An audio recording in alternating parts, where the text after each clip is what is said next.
রক্ত দিয়ে যখন হোলি খেলা হয় তখন মসনদ টিকিয়ে রাখা যায় না।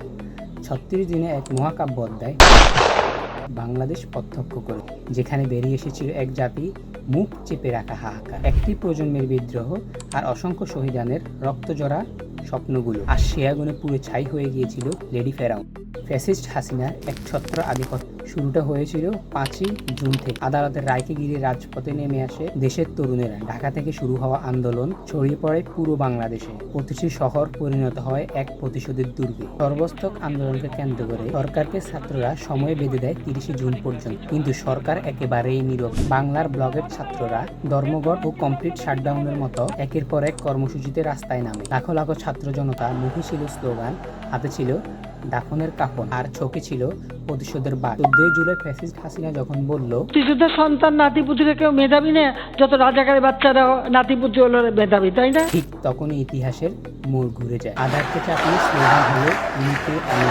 রাজাকার রাজা।